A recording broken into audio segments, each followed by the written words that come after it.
성부와 성자와 성령의 아멘. 주 성령님 저희가 주님의 이름으로 함께 모여 주님 앞에 있나이다. 주님만이 저희를 이끄시니 저희와 함께 하시고 저희 마음에 머무서서 저희가 나아갈 길을 보여주시고 해야 할 일을 가르치소서.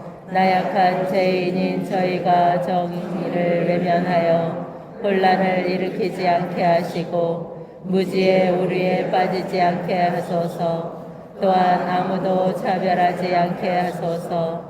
저희가 주님 안에서 하나 되어 영원한 생명의 길을 함께 걸어가게 하시고 저희가 언제나 진리를 따르며 의로움을 찾게 하소서. 성부와 성자와 함께 영원히 신결을 이루시며 언제 어디서나 저희를 도우시는 성령께 이 모든 것을 간청하나이다. 아멘. 성부와 성자와 성령의 이름으로 아멘. 자, 손을 한번 들어보십시다. 키는 남고도 하는 것. 자, 오른쪽으로 먼저 좀 늘려주십시오. 자, 다시 중앙으로 올라가서 왼쪽으로. 잘하고 있습니다. 뒤로 한번 돌아볼까요? 아이고.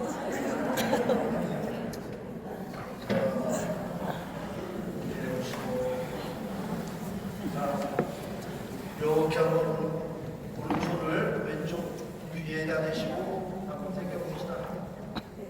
쭉쭉쭉쭉 힘이 늘어날 수 있도록. 그래, 반대쪽 한번 해볼까요?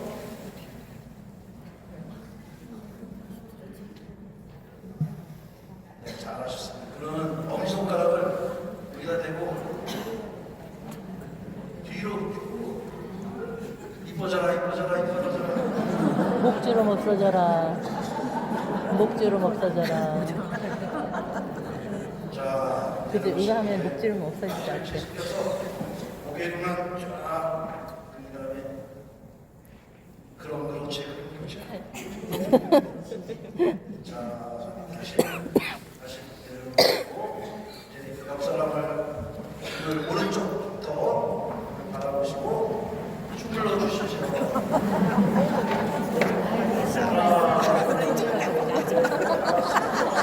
팍팍 술라.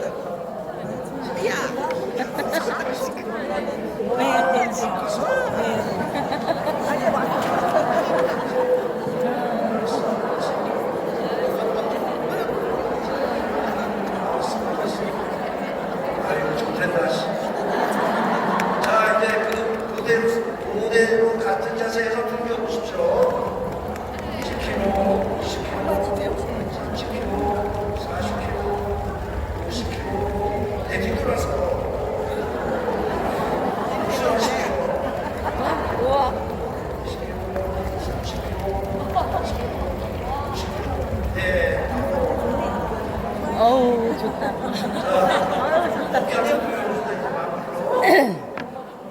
뒤쪽으로 한번 하나, 둘, 셋, 넷, 다섯, 여섯, 일곱, 여덟, 앞쪽으로 하나, 둘, 셋, 넷, 다섯, 여섯, 일곱, 여덟. 자, 잘하셨습니다. 오늘 시작부터 15분간 의사법을 다시 배워볼까는데 오늘의 의사법은 피부법입니다. 피부법이 뭐냐? 여러분들 다 옷 입고 있죠? 자, 옷을 입고 있습니다.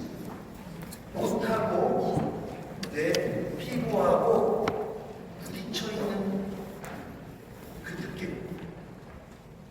그래서 내가 옷을 입고 있으면 요 안쪽과 내 피부하고 이게 부딪히고 있는 부분이 있죠? 그 부분을 의식해 보는 거예요. 그러니까 어느 부위를 의식하느냐? 내 바깥쪽에 있는 옷 냄새와 내 팔뚝하고 부딪혀 보면서 이게 의식적으로 필요한지. 그러면서 뭘 느껴보느냐 하면 하느님의 효정을 이제 훈련하는 것이고, 하느님의 효정을 훈련한다는 것은 하느님이 내 옆에 계시구나라는 것을 느껴보는 거예요. 근데 그 느낌을 어떻게 하느냐? 피부가 옷하고 부딪혀 있잖아요. 그 옷하고 부딪혀 있는 그 느낌처럼 하느님이 내 옆에 살그머리 앉으셔가지고 나하고 같이 현존하는 거예요. 그 느낌을 느껴보는 거예요. 그래서 기본적으로 뭐라고요? 호흡. 처음에는 들여마시면서 내가 하느님의 숨을 들여마시고, 내뱉을 때는 내 안에 있는 더러움을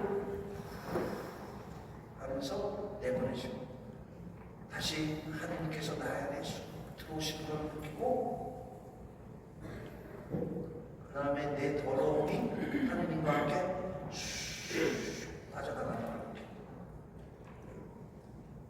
그런 다음에 뭘 느끼냐면 내 피부에 다 있는 옷의 느낌을 좀 느껴보신 다음에 그 피부에 느껴져 있는 것들을 하느님이 내 옆에서 나를 이렇게 어루만져 주고 계신다는 그 느낌으로 느껴보는 거예요. 언더스탠드? 네. 돈? 아셨죠? 무슨 느낌인지? 그러면 호흡법부터 해보도록 하겠습니다. 자, 그러기 위해서는 자세를 따라가는 게 중요해요. 시선, 허리 펴고, 호흡을 가득 내립니다. 그래서 하나, 둘, 셋. 하나, 둘, 셋. 하나, 둘, 셋. 하나, 둘, 셋.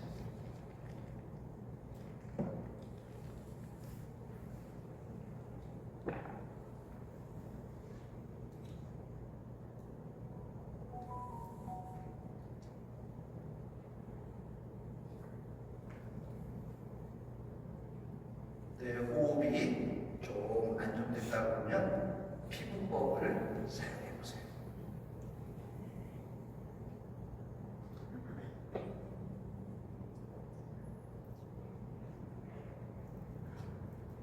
그래서 우리 옆에 계시는, 바로 내 옆에 계시는 하느님께서 나를 이렇게 어루만져 주고 계시는 그 느낌을 자꾸 느껴보십시오.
이제 서서히 이제 묵상을 마무리하도록 하겠습니다. 자, 물을 드시고 다시 팔을 이렇게 벌려서 호흡을 다시 정리해 보세요. 하나, 둘, 셋. 하나, 둘, 셋. 네, 아주 잘하셨습니다. 이제 하느님의 연습은 우리가 호흡을 배우고 어떤 청각법을 배우고 시각법을 배운 다음에 이제 점점점 하느님에게 집중하는 그 시간을 갖게 중요한, 그래서 기도를 한다는 건 하느님 편견 안에서 기도하는 거잖아요.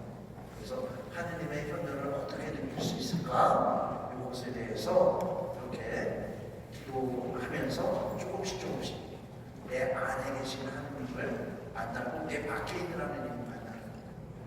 그래서 하느님 안에 있구나, 내가 평상시에도 하느님 안에 있구나 하는 느낌을 배워나가는 것이라고 볼 수 있습니다. 한번 해서 해봤으면 좋겠습니다. 오늘은 제8과 페이지 80쪽 하느님 백성에게 봉사하는 참된 권위에 대해서 하겠습니다.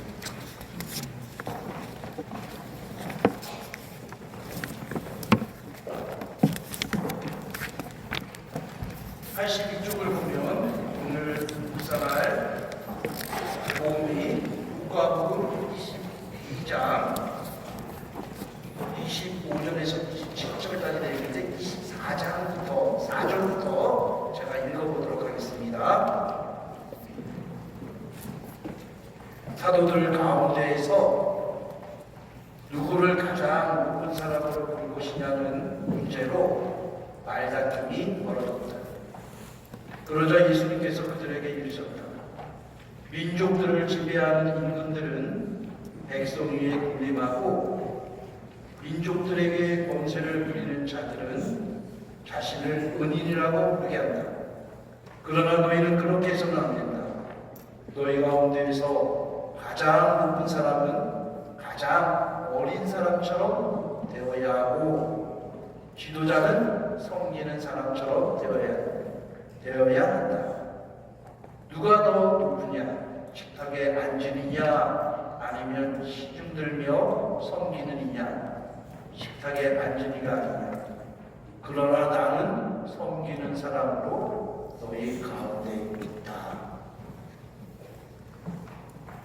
제자들이 예수님 앞에서 싸웠나 봐요. 누가 높은지. 제자들이 이렇게 면면히 보면 그래 능력 있는 놈도 없는데 어부이고 세리이고 혁명당원이고 별 볼 일 없는데 뭘 갖고 싸우는지 모르겠지만 누가 높으냐 낮으냐 누가 갖고 싸우나 봐요. 예수님이 이렇게 보시면서 참된 권위가 무엇이냐? 섬기는 것이다 라는 말씀을 하셨어요. 그럼 우리는 오늘 이 과에서 두 가지 단어에 대해서 집중할 필요가 있는 것 같아요. 첫 번째는 권위가 뭐냐? 두 번째는 섬기는 게 뭐냐? 하는 것이겠죠. 그래서 두 나눔을 함께 읽어보았으면 좋겠습니다. 네모 박스에 있는 거 우리 원장님들 같이 읽어보도록 하겠습니다. 83쪽입니다. 세례 성사는 이렇게 구성을 주동들 사이에 참된 공동 책임성을 만들며 이것은 모든 이들이 각자의 은사를 가지고 사명에 그리고 교회 공동체의 건설에 참여하는 데에서 나타난다. 그 정신을 살아가는 교회는 교회의 삶과 사명에 대하여 모든 사람이 세례 성사로 인하여 가진 참여의 권리를 어떤 이들에게 권위의 봉사와 다양한 형태로 임의된 책임의 행사와 함께 분별하도록 초대받았다. 특히 모두가 나는 섬기는 사람으로 너희 가운데 있다. 룩신 스승님의 모범을 따라야 한다는 공통적인 부르심을 받았다. 예수님의 제자들에게 있어 어제도 오늘도 영원히 유일한 권위는 섬기는 권위이다.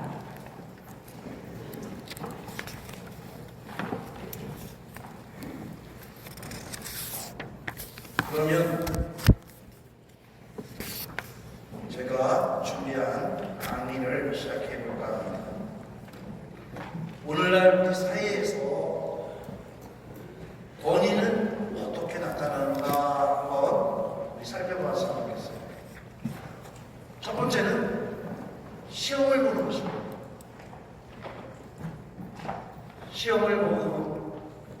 그런데 그 과정이 길면 길수록 시험 보고 준비하는 기간이 길면 길수록 소수의 사람들이 합격을 하겠죠.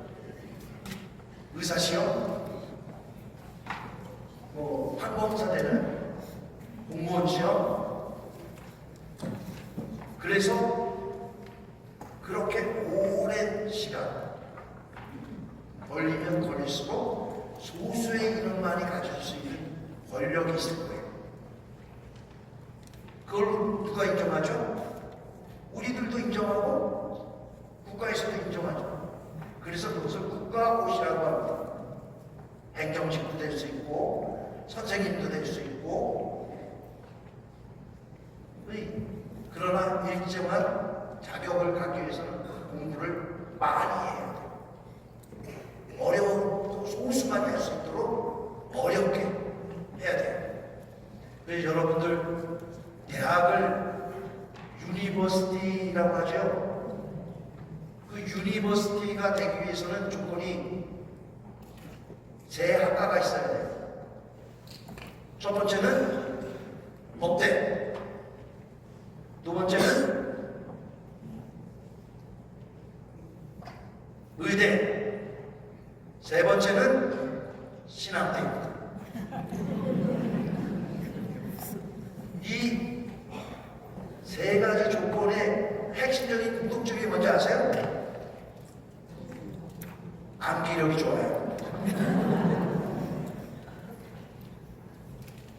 그래서 유럽에서 이 세 학과가 없으면 뭐라고 그러냐면 칼리지라고 합니다. 단과대학이라고 합니다. 예전에 서울대학교가 유니버시티가 아니라 칼리지라고 서양에서 불렀어요. 왜냐하면 신학대학이었기 때문에. 그래서 서울대학교에서 빠르게 만든 게 뭐냐면 종교학과였어요. 유니버시티의 입장에 맞추기 위해서 종교학과를 서울대가 만든 거예요. 그래서 연대에도 신학대가 있죠. 그 의미가 신학대를 굉장히 위에 띄우는 게 아니라 이 학과들의 공통점이 뭐냐면 암기를 잘해야 돼요.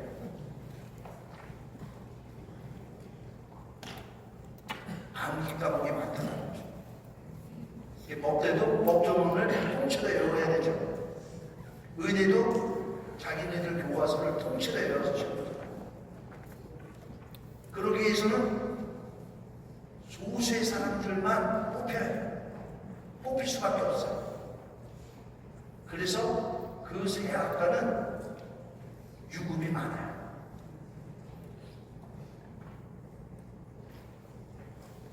그래서 시험을 본다. 처음엔 권위를 주기 위해서 시험을 본다. 그래서 우리도 인정하잖아요. 아유, 의사 선생님이십니까? 아유, 변호사 선생님이세요? 아유, 학교 선생님이세요? 다 이렇게 인정을, 국가에서 인정을 받았죠. 두 번째는 뭘까? 투표입니다. 투표로 당선되면 돼요. 그 권위를 얻기 위해서 대통령, 국민에게 투표를 해서 대통령이 되죠. 그리고 시장도 요즘은 투표해서 시장이 되고, 구청장도 투표해서 구청장이 되고, 국회의원도 투표해서 됩니다. 그래서 투표에 의해서 권력을 국민을 대신해서 얻을 수 있어요. 그래서 국민들이 선출되면 인정해 주는 거예요. 그렇죠? 그렇게 해서 권위를 가질 수 있어요. 세 번째는 뭔가? 세습입니다. 주로 어디가 그렇죠? 회사가 그래요. 그냥 자기가 그동안 평생 모은 것을 남한테 주고 싶지 않아요. 그럼 어떻게 해요? 자기 자식한테 주는 거죠. 계속 계열사를 만들어서 사장을 만들어 놓는 거죠. 그래서 세습이, 또 세습하는 데가 어딨죠?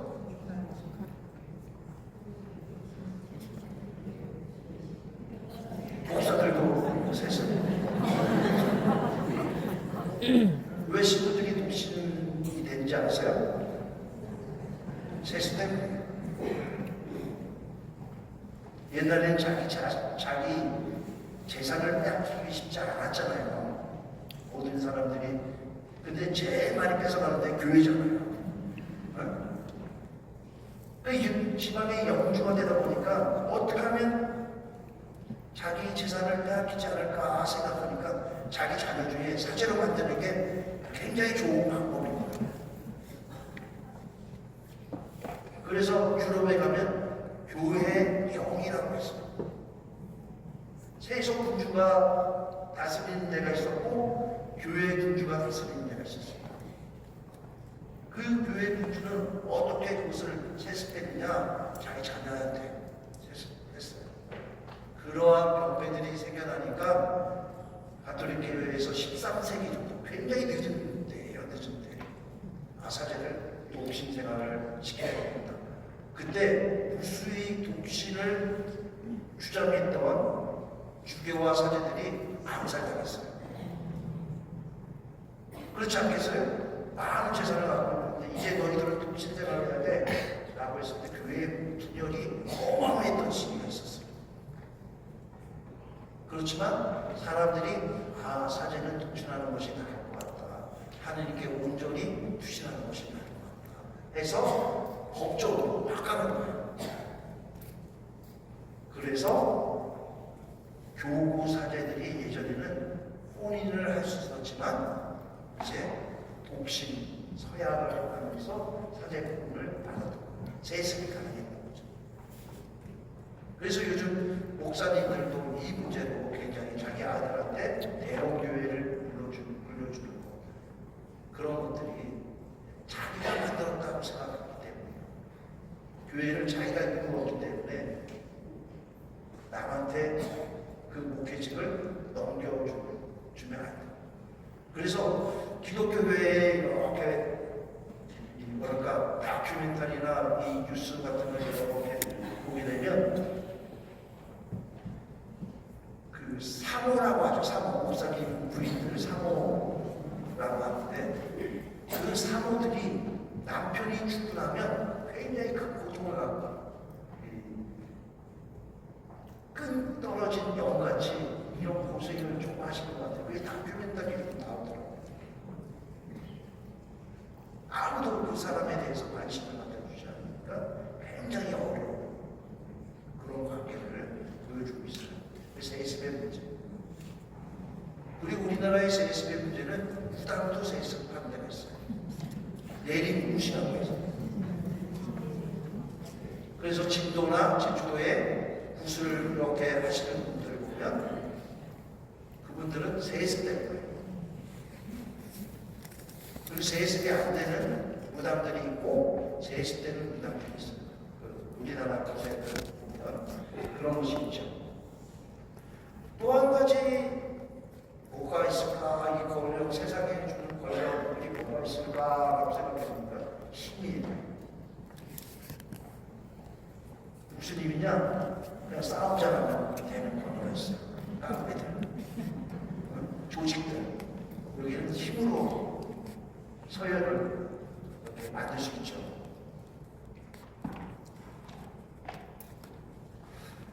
다섯 번째, 그러면 어떻게 우리가 세상에 살면서 권위를 가질 수 있을까 하니까 투표로 뽑힌 이들이, 그러니까 시장이 됐건 대통령이 됐건 구청장이 됐건 보은으로 자리를 줄 때 이루어지는 힘이 있어요. 그죠? 그것 때문에 요즘 TV에서 굉장히 많이 것 같습니다. 그래서 너 나 도와줬어? 그럼 너 어느 공사의 사장해.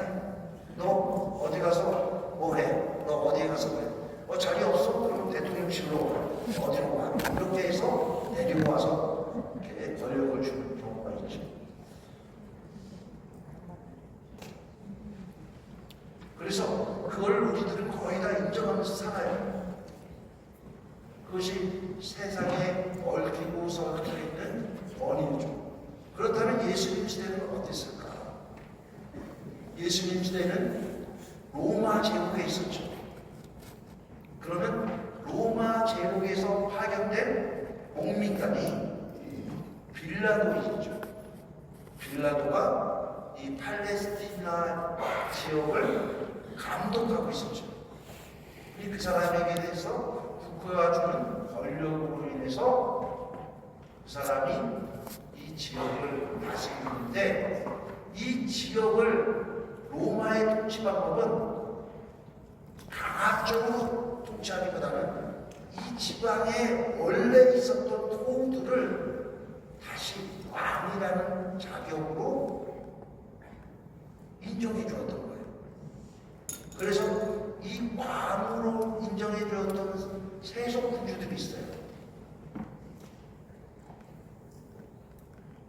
그래서 그 세속 군주들이 이쪽 지역을 지키고 이쪽 지역을 지켰어요. 그래서 예수님이 탄생하셨을 때 이 지역의 왕이 누구였다? 라고 적혀있죠? 뭐 대답이 없어요.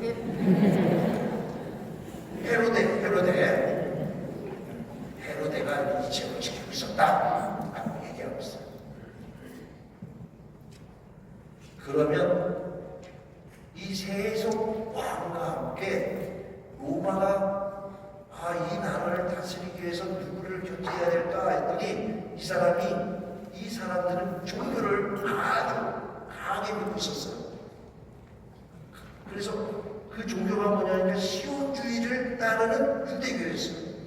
우리가 유대교라고 하지만 유대인들이 믿는 종교라는 뜻이겠죠. 그 사람들은 시온, 예루살렘을 중심으로 한 공동체 안에 율법이라는 것을 가지고 있었고, 그 율법에 따라 제사를 지내고, 그리고 절기에 따라서 그들의 활동범위, 그리고 안식일에 이루어지는 일들이 있었어요. 그런 것을 관장하던 대사제들이 있다는 걸 알게 되면서 그 대사제들에게 특별한 권한을 주었어요. 그 대사제의 주류가 되었던 지파들이 있었는데 그게 사두가이라고 했어요. 그래서 예루살렘뿐 아니라 성전에 힘을 좀 갖고 있는 사람들은 사두가이였는데, 이 사두가이들은 자기의 마을에 농장을 갖고 있었어요. 그 농장에는 비둘기를 키우고 소를 키우고 양을 키웠어요. 그러면서 이 로마하고 어떤 관계를 맺을 수 있게 했냐면, 성전에 들어올 때는 성전세를 내게 했어요. 그러면 성전세가 뭐냐면 성전에만 쓰는 돈이라는 거예요. 이 사람들은 사회에서 통용할 때에는 로마 돈을 갖고 있었는데, 성전에 들어와서는 성전에서 만든 돈으로 교환을 해요. 그러면 거기에서 나오는 차익이 있을 거 아니에요. 그 차익의 일부분을 로마 빌라도에게 나눠줬다. 그래서 합의가 되는 거죠. 그래서 그 성전의 금액으로 바꾼 돈을 또 어떻게 했느냐? 자기가 키우고 있는 동물로 제사 때 바꾸게 만든 거예요. 희생제사로. 가난한 사람들은 비둘기를 사서, 그리고 좀 더 중산층은 양을 사서, 좀 더 부유한 사람들은 소를 사서. 그 차이를 누가 하냐? 자기 농장에서 나는 것만 하겠던 거예요. 그리고 어마어마하게 부자가 되었죠. 그러면 그 권위를 어떻게 썼느냐? 내가 종교의 힘으로 화려한 세력을 만들어 주지 않고 종교로 들어줄 테니까 너희들은 내가 하고 있는 일들의 일부를 교환 차 안에서 받아가더라도 나를 인정해 주라. 그렇게 해서 권력과 권력이 서로 인정되고 인정된 삶을 살았던 거예요. 그러니까 예수님 시대에는 이 왕이라는 세속 왕도 있었고 종교 안에서의 세속 그 사례들이 있었던 것이죠. 그 다음 단계의 사람들이 주류를 많이 이루고 있었는데 그 사람들이 뭐냐 바리사이와 율법학자였던 거예요. 그런데 바리사이와 율법학자들의 차이점은 죽음을 어떻게 보느냐에 따라서 이 사람들이 차이가 있었어요. 사두가이들은 옛날 전통에 따라서 죽음 이후에는 아무것도 없다. 그래서 현세 생활의 복을 굉장히 중요하게 생각했어요. 그래서 자기들이 지금 성전에서 이루어지고 있는 이런 부는 하느님이 주신다고 생각해요. 그렇지만 바리사이들과 율법학자들은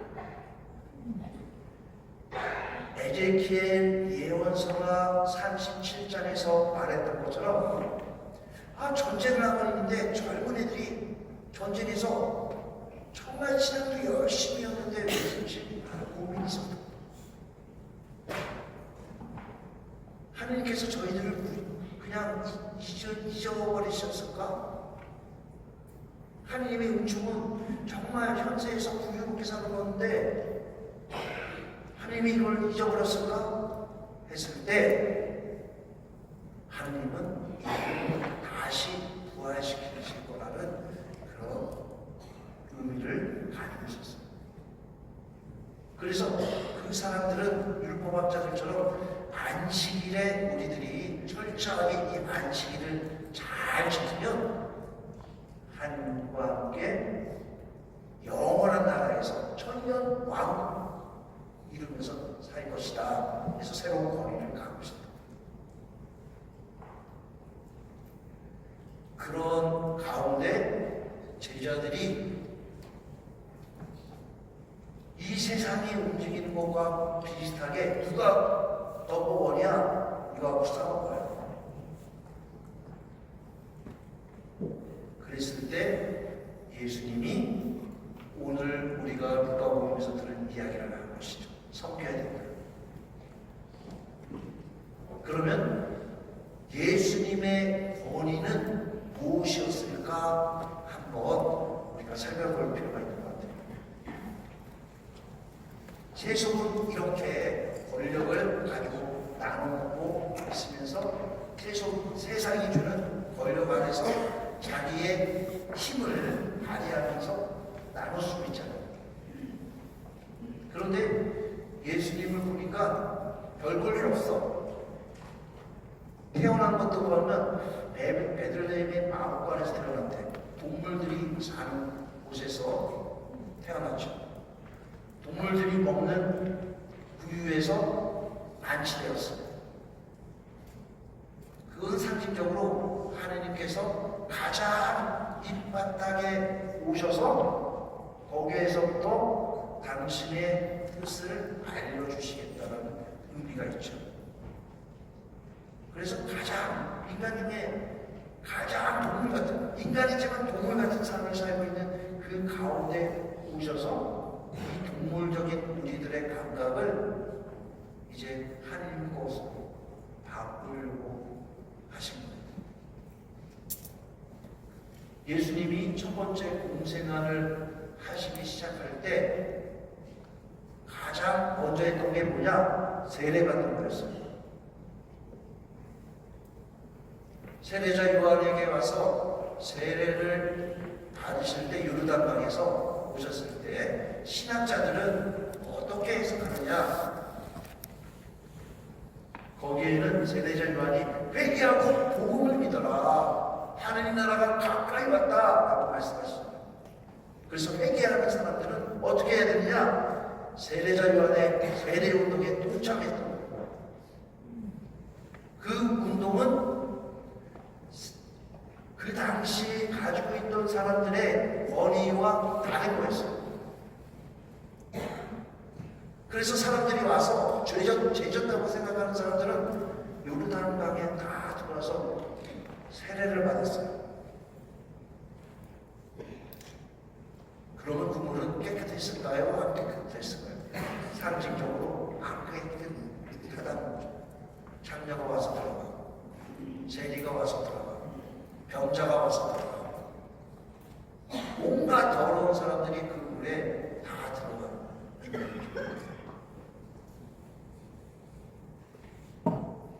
예수님이 세례를 받았다는 것을 신학자들은 어떻게 해석했냐면, 이 우리들이 씻어놓은 그 더러움 속에 예수님이 함께 계셔주시기 위해서 들어오셨다는 거예요.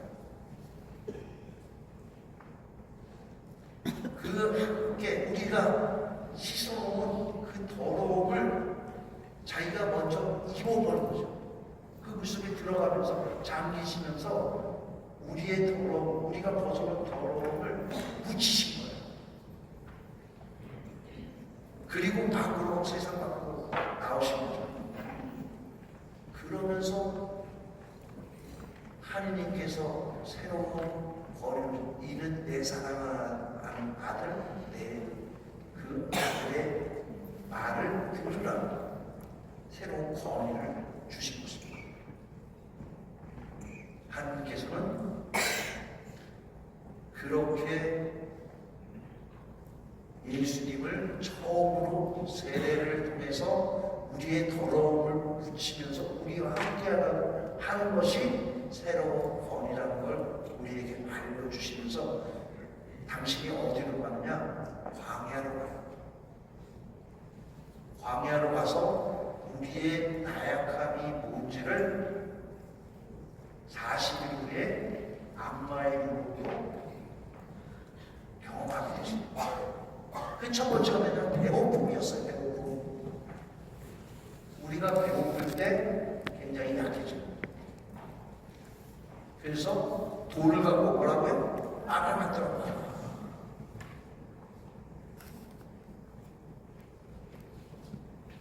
그 다음에 꼭대기에 올라가서 세상을 보여주며 나한테 절을 하면 이렇게 그런 내용도 나오죠? 세상의 권력이에요.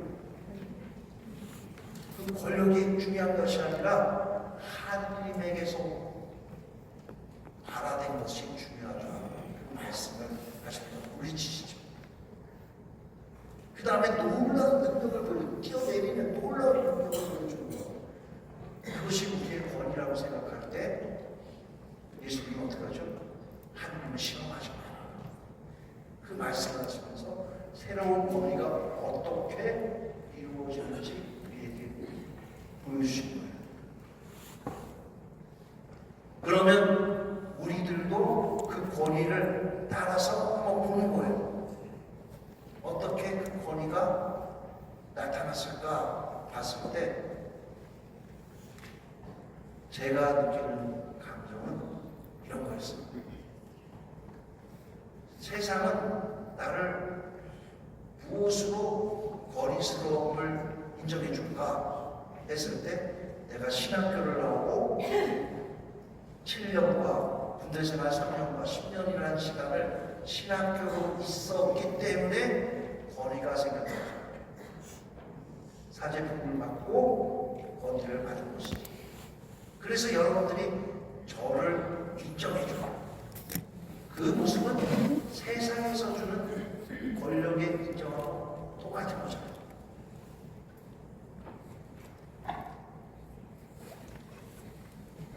그런데 제가 굉장히 고민스러우면서 오늘 이야기를 강의를 준비하면서 느꼈던 것은 그러면 예수님과 다른 것이 무엇일까라고 생각해 봤을 때 이 안에 차 있는 것이 다르구나. 뭐냐? 하느님은 이 안에 차 있는, 예수님은 이 안에 차 있는 게 하느님이었구나 라는 것입니다. 그래서 여러분들에게 오늘 첫 시간에 묵상을 같이 나눴던 것이 하느님의 현존이었던 거예요.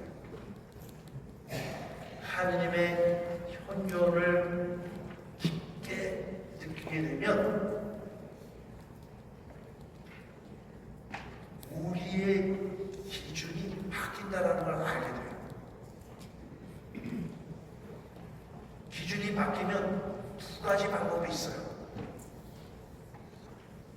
뭐냐? 첫 번째는 기도를 안 하는 것, 도망가는 것입니다.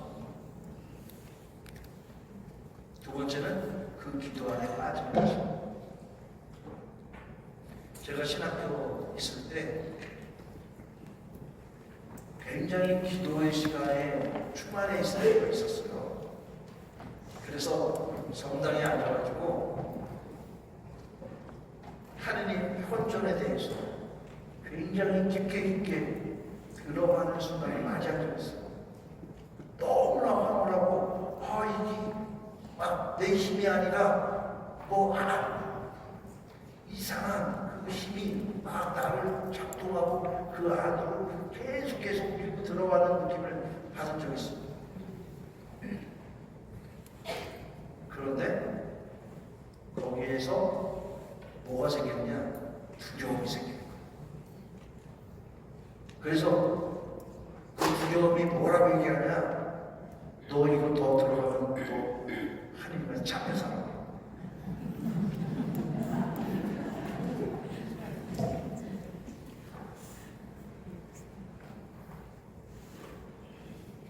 너 가지고 있던 것들 다 빼앗길 수도 있어. 너 지금 하고 싶은 거 너무 많잖아.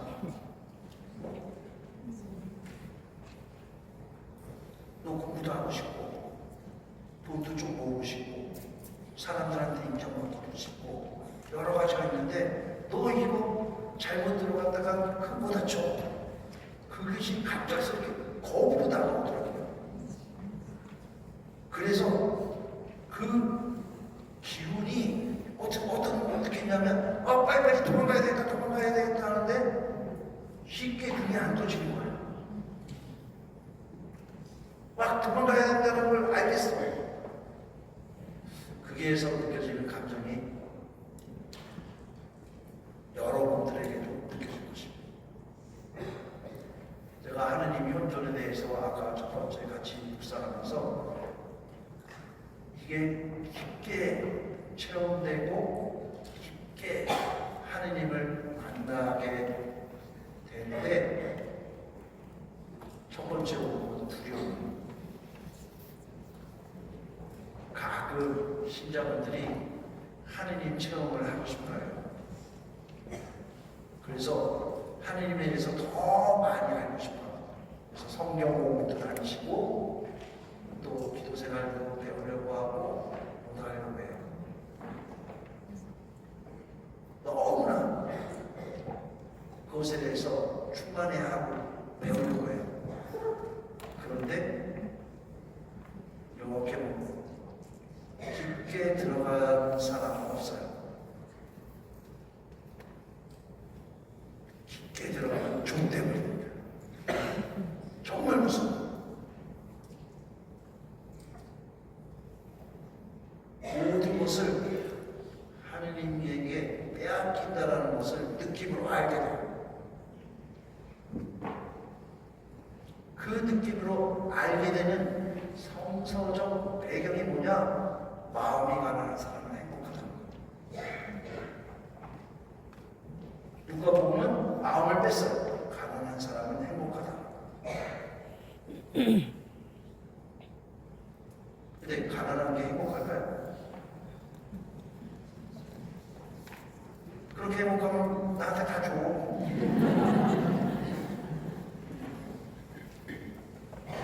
내가 알아서 잘 쓸게.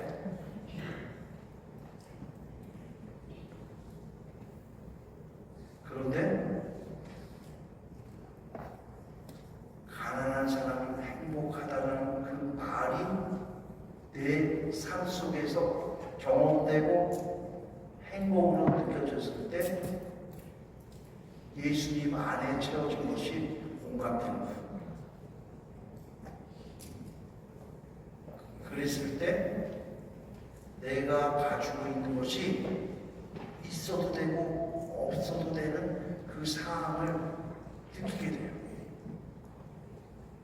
내가 누군가에게 이것을 줘도 내 것이 아니었다라고 생각하고 주게 되는 것이고, 내가 누군가에게 받고 한 것에 대해서도 이것은 받아도 상관없는 것이 됩니다. 뭐냐면 있어도 되고 없어도 되는 것에 대한 자기의 움직임이 별로 없어요. 그것을 우리가 어디에서 볼 수 있느냐? 베네딕토 성인과 프란치스코 성인 대대회사 성녀가 자기의 하느님 체험을 우리들한테 알려주었을 때 그 모습이에요. 베네딕토 성인이 처음으로 하느님을 체험하고 나서 여동생, 자기 쌍둥이 여동생 스콜라스티카에게 재산을 좀 남겨두고 나머지 재산은 가난한 사람에게 다 줄 수도 그러더라고요. 그런데 뭔가 불안한 거예요. 다 내놓지 않았다라는 것이. 그래서 어떻게 하느냐? 자기 동생이 갖고 있던 재산을 다시 받아가지고 다른 사람에게 주고 동생도 수도원으로 보내버려요. 그렇게 된다니까. 그래서 하느님을 만나게 되면 두려워져요. 그래서 결정적인 하느님 체험할 때 어려운 것이 바로 이런 것입니다.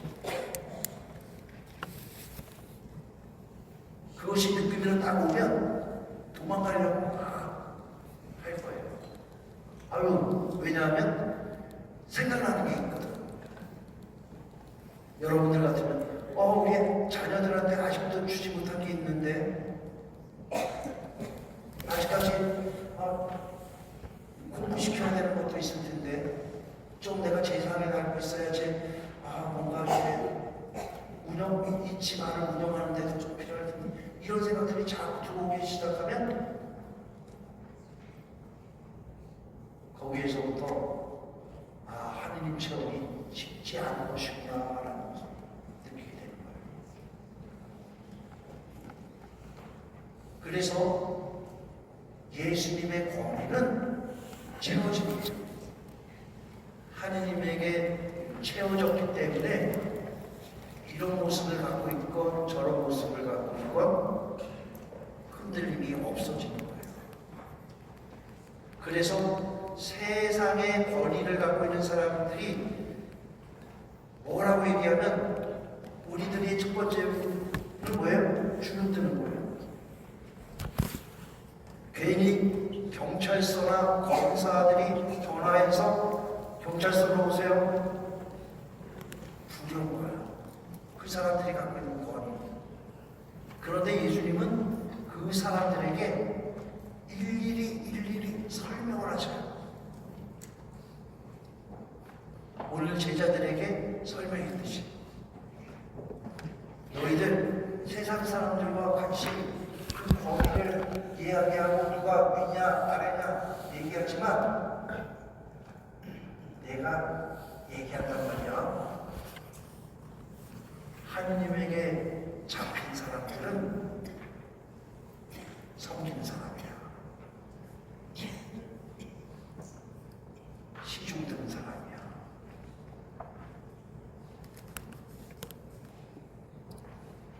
그것을 배워가는 것입니다.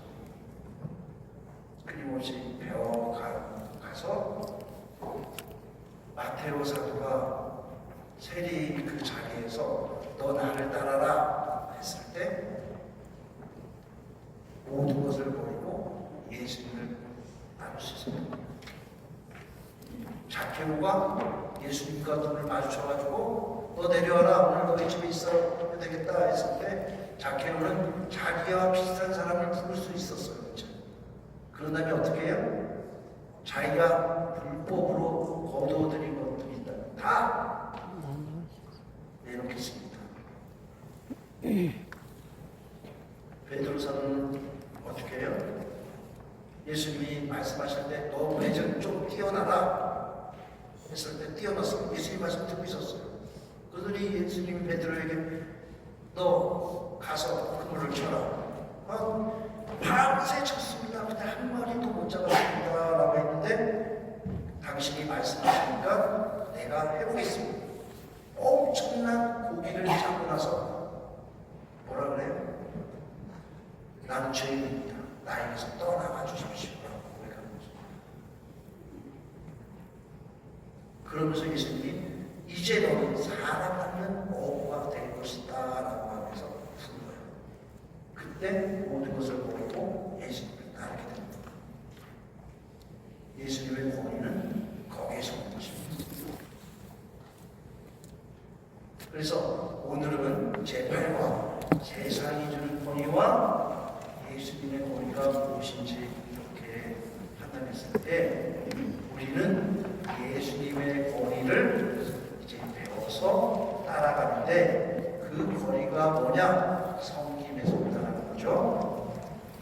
그러면 우리가 이 섬김을 잘 섬길 수 있는 방법은 우리 안에 하나님 것으로 자꾸 채우려고 하는 노력이 필요한데 하나님 것으로 자꾸 채우려고 마음은 있지만 힘들다는 거예요. 그렇지만 신앙인이라면 자꾸 체험을 연습을 통해서 하나님의 사랑이 되어가는 것을 기뻐해야 합니다. 거기에서 오는 은총이 어마어마하게 크다는 것을 경험할 때 오는 기쁨이기 때문에 그 기쁨을 맛보면 다른 것을 선택할 수 없다는 것을 성인들이 우리들에게 보여줍니다. 특히 복음에서 자케오가 잔치를 벌이듯이 누가복음에는 잃어버린 아들이 돌아왔을 때 아버지가 잔치를 벌이듯이 그렇게 말한다는 거예요. 그것을 우리가 봉사하면서 분담하면서 봉사하면서 이렇게 행했으면 좋겠다라는 것이고 뒤에 84쪽을 보면 그러한 것들이 우리들에게 어떻게 드러나는가 분당해서 그런데 이 예시를 봤더니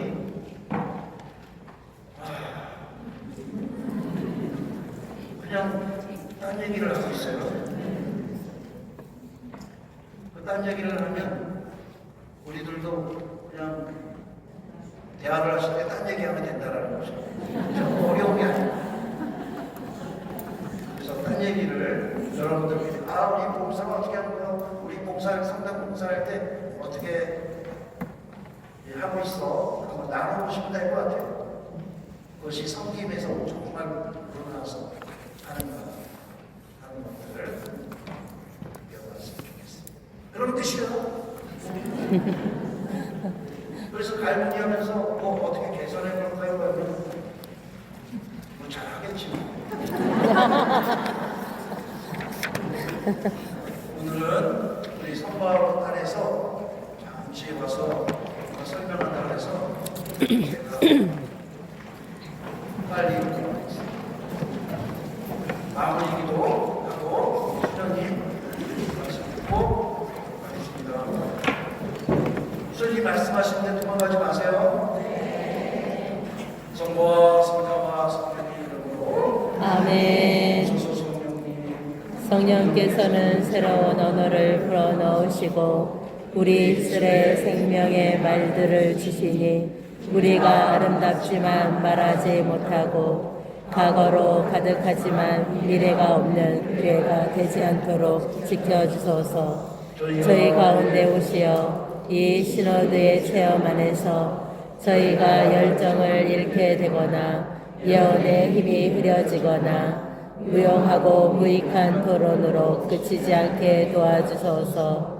오소서 사랑의 성령님, 성령의 소리를 들을 수 있도록 우리 마음을 열어주소서. 오소서 거룩함의 성령님, 거룩하고 충실한 하느님 백성을 새롭게 하소서. 오소서 창조주 성령님, 이 세상의 모습을 새롭게 하소서. 아멘. 아멘.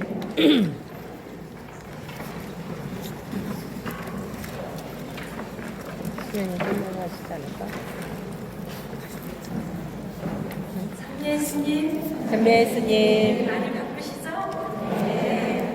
정말 오랜만에 뵙는 생각해서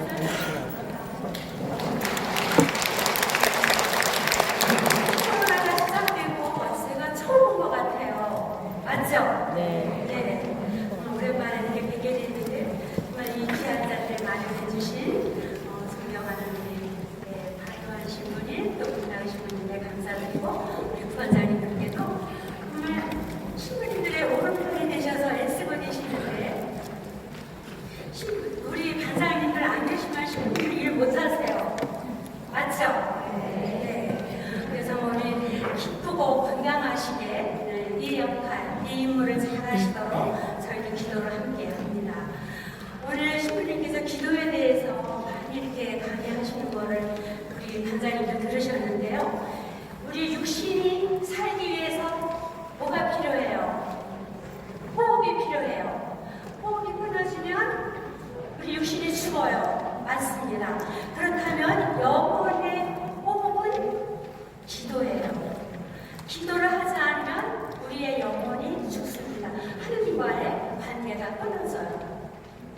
그래서 오늘 제가 아주 너무너무 좋은, 저만 좋은지 모르겠는데 궁금해요 기도라는 임만희 신부님의 책이에요. 저기 전사님들뿐이 아니라 신사분들 기도에 대한 갈망이 크시죠. 기도 많이 하시는데도 내 기도가 정말 맞나? 내가 잘하고 있나? 그런 확실히 막 흔들려요. 그래서 저희 서원에 오시는 분들 중에 가장 많이 질문하시는 거가 수연이 어떻게 하면 기도를 잘할 수 있을까요? 이 질문을 가장 많이 하시거든요. 이 질문을 아셨는지 임만희 신부님께서 강화신학교에서 영성 기도하시고 대피정을 많이 이끄시는 많이 아시는 분이 많이 아실 거예요. 임만희 신부님이시라고 인도분이신데 이분이 25가지의 질문에 대해서 이 신부님의 모습, 특징이 다정하고 온화하고 격려하시고 그런 그 성품 그대로 또 25가지 질문에 정말 인자한 그 격려로 답변을 해주세요. 기도가 어렵게 느껴져요. 잠이 쏟아져요. 묵주기도 할 때 기도문만 외우고 있어요. 하여튼 이러한 질문들 부사가 지루하게 느껴지는데 어떻게 하면 좋을까요? 또 교회 성사에 대한 부담이 너무 클때 이 부담감에서 해방될 수 있는 것이 어떤 거가 있을까요? 너무나 우리 그 신앙생활에 밀접하고 구체적인 질문들을 25가지를 신부님께서 답변을 하고 계세요. 저는 이걸 읽으면서 좀 어느 한 줄도 놓치고 싶지가 않아요. 왜냐하면 신부님이 그만 영성과 기도를 지니시고 신부님의 체험이 녹아있어서 너무나 쉽게 들어오는 거예요. 저도 책을 많이 접하는 사람이고 매일 기도하는 사람이지만 이렇게 작은 책이 정말 뭐라 그럴까 한 줄도 놓치고 싶지 않을 뿐더러 이러한 기도에 대해서 설명하는 책은 처음 봤어요.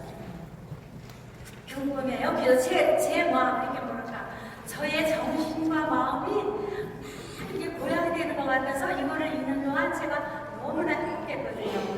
그래서 이 책을 얼른 전해드리고 싶어서 정말 기쁜 마음으로 다녀왔습니다.